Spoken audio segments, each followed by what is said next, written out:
If inventory is going up, obviously cash is going down.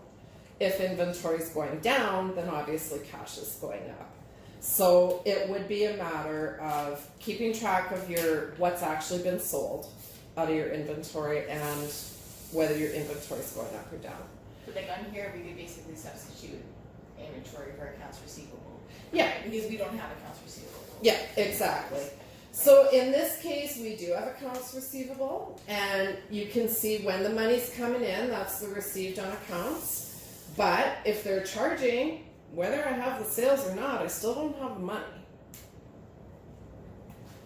Same with capital. This one had no capital asset purchases, so that made it very simple as well. And accounts payable is just the opposite of your accounts receivable. If you're paying off your bills, cash is obviously going down.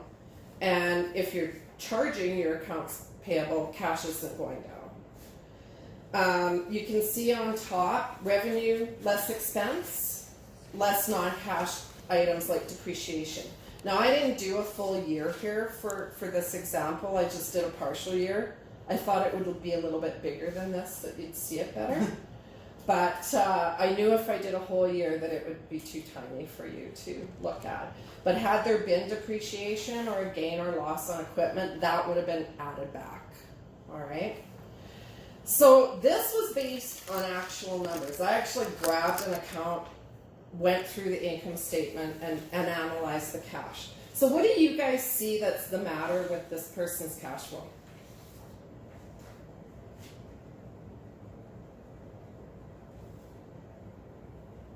Really, I can't really see the numbers for it. It's I know, It's it's lagging tough. here, so I can't read one in my folder.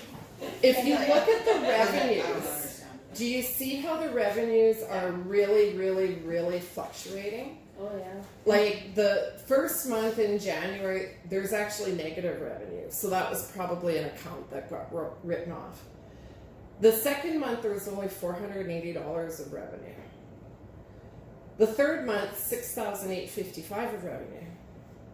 And then all of a sudden, $130,000 in May. Is it May? I'm trying to see too. $130,000 in April. So obviously this person's got work in process that's not getting billed out, or else they're sitting there not working for 3 months. Or it's a seasonal business. Yeah. But you can see that right there, there's a spot that needs some attention. So what can we do to bring in revenue in January, February, and March? Okay. Down at the bottom, the drawings. The drawings stayed pretty consistent despite the fact that there's no money coming in those first couple months. So obviously that's a problem with the cash flow. So if I was looking at this, I'd be asking the client, what's the matter with your sales in January, February, and March? How come you have no This is sales? for sure a farmer. Nope, it's not. Really? Nope. Because I'm like, I get this. March, April, June sucks. Yeah, yeah. Right? No, August, it's not a coming in a farmer. good month. I get this. But like, Yeah, it's not a farmer. It is a service business. Farmers don't collect PST. But that would be where you would start with the reality. These are our numbers. Let's break it down by month and see what's happening. So that's where you would start. Then the next thing you would do is, okay, where's our problem areas? So that's the situation where you're looking at and saying, okay, how come we didn't have any sales in January, February, and March? We got to figure out what the reason is and what can we do about it. If it's a seasonal business, okay, is there a way we can value add to this business to bring up those sales in that month? Is there an accounts receivable problem, or are they collecting their accounts receivables fairly good? Looks to me like this person's slow to bill, but once they bill, they have good customers and they actually pay their bills fairly quickly. So in this case, it might be a matter of get that invoicing done, get it done a little bit quicker. Maybe this person needs to be taking deposits down on the job. Or maybe this person needs to invoice their work in progress out at the end of every month rather than waiting until the project's finished. Like I've got contractors that they progress bill on the 31st of the month. So if they had 100 hours of labor in that job and they had $20,000 worth of supplies in that job for that month, they invoice it out as a progress billing. So that could be something that this business needs to do. Maybe they need to bill out every month, or maybe they need to be getting deposits on a project. Maybe the projects are too big and they're waiting too long to invoice. But you gotta start with what the reality is. This is the reality. From here, you gotta look at what your problems are, and then from there, what can we do for a solution? So that's your 3 steps to analyzing cash flow. Okay.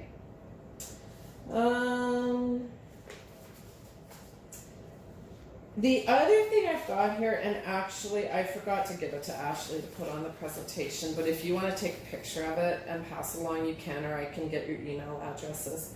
But another way of analyzing your cash flow once you've done this is to get to know ratios that you can keep track of on a monthly basis to see where things are going wrong. Like for example, one of the ratios we use a lot is a current ratio, and that's just taking your current assets and dividing it by your current liabilities. Hopefully it's more than 1, because if your assets are less than 1 of your liabilities, that means you can't pay your bills. But you kind of want to use that ratio. Okay, last year our current ratio was 1 to 0.5. This year it's 1 to 0.2. So we're generating more income, able to pay off our bills better. But if you see that your ratio is getting worse, you know that you've got a problem. Gross margin is another one that we use, especially if you have inventory. If you started out with a 50% gross margin and all of a sudden next year we do up your financial statements and your gross margin has dropped to 30%, we got a problem. Okay, so explain gross margin. Gross margin is you've got your sales less your cost of sales equals your gross margin. Okay. And then if you take that number, divide it by your sales, it converts it to a percent. And of course, the higher the margin, the more profit you're making on your inventory. And how do you calculate cost of sales? Cost of sales is beginning inventory plus all your inventory purchases minus your ending inventory. For that month. For that month or for that year, it's whatever period you're looking at. And This this comes down to inventory is not an allowable expense until it's actually sold and out your door. So if you've invested $20,000 into inventory and it's still sitting in your building, it's not an expense yet. The money's gone. You've invested it in that inventory. So you've used up the cash in inventory. But as far as your income tax goes, you don't have an expense yet. So you can have 30 grand sitting in inventory, not a penny in the bank account, and actually have a $20,000 net income with no money to pay it. Even if you've taken no personal income out, It can happen. like Yeah. you've taken no wages. It can happen if the inventory is not sold yet. So you need enough inventory to keep the public coming in, but you don't want excessive inventory where you're sitting on it. That's why it's so important to keep it rotating. And hopefully you've got somebody in your business that has an intuition of what kind of inventory to bring in order to get it rotating. But if you can't get it rotating, you're done. You could invest all that money, still end up with a tax problem and not have any money to pay for it. Now, that's where a service business has it nice. You can, at the end of the year, if it was looking as an issue, you can sell inventory at a loss, though, can you not? You can, Yeah. but I mean, you hate to. Right. Yeah, the whole goal is to sell the inventory at a profit. But Right, but I it's mean- like I was saying before, though, if it's sitting there and you can't return it, do whatever you need to get rid of it, because it's not doing you any good. And even if you can only get 50 cents on the dollar for it, at least it's getting it out the door. And just remember, don't buy that inventory again, buy something else. We're learning. We're Yeah. learning. Yeah, and I mean, that will happen. Yeah. It'll happen, and it's part of the learning process. And but yeah, it's vital to keep that inventory turning over. So, and a lot of people don't realize that inventory is only an expense after it is sold. I didn't know that. So what's it called now? Inventory. It's an asset on your balance sheet What now. if it can't be sold? What if it expires? Well, when it expires, depending on how you do your books, if you keep track of your inventory as you go, which a lot of times people with good enough tills and computerized software do actually keep track of their inventory as it's going out the door. Let's say we don't. Okay, so Yeah, we'll we say don't that do you don't. You're going to do a count at the end of the year before you take your records into the accountant or do your taxes yourself, whatever your choice is. That inventory account you can value at the least of cost or market value. So if it's expired, its market value is 0. nothing. Don't value that inventory. Throw it in the garbage or take it home and eat the expired food, and its value is 0 on your books. So you end up expensing your inventory at that point. I just want to make sure that is still an Mhm. option, right? Yes, like, that it you're is. not like I guess it having to gets claim it as extended. income when it's. If you not can actually return it to the supplier, No. great, but it's usually they make it kind of difficult to return things because they've turned their inventory. Yeah, they they're don't like, they don't want it back. Done. Yeah. You know, and there again, maybe add something to your business. Try to make it something that's not going to require a big cash outflow, but something that can kind of be an extension. Like a lot of farmers, this does require cash, but they'll maybe start drying grain. They'll buy a grain dryer. I'm going to start drying grain. I've got one farmer that's looking at buying a service truck right now. He's got his ag mechanics papers. And so to help supplement the farm, he wants to buy a $5,000 service truck, and he's going to start advertising for doing mobile repairs. Great way to add value to your farm. So you just got to kind of let your imagination go wild and keep your eyes and ears open all the time.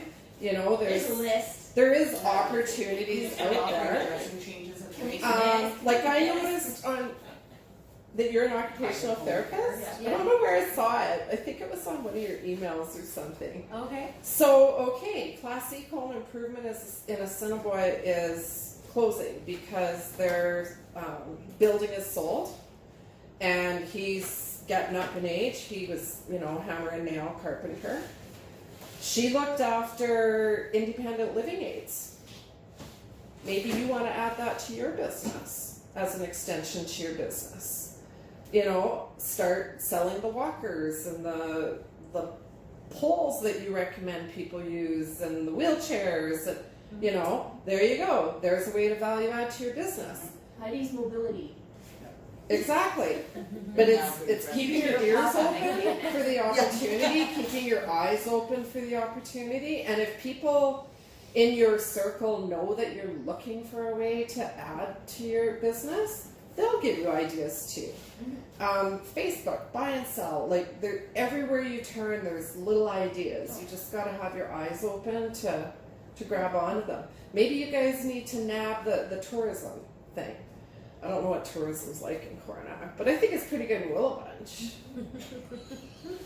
It is. I mean, I had an absolute fantastic time when I had my tour of the mine, but I don't know if everybody likes that or not. But, I mean, we came home black with coal dust. We had a blast. So, maybe that's something that you need to grab onto. Or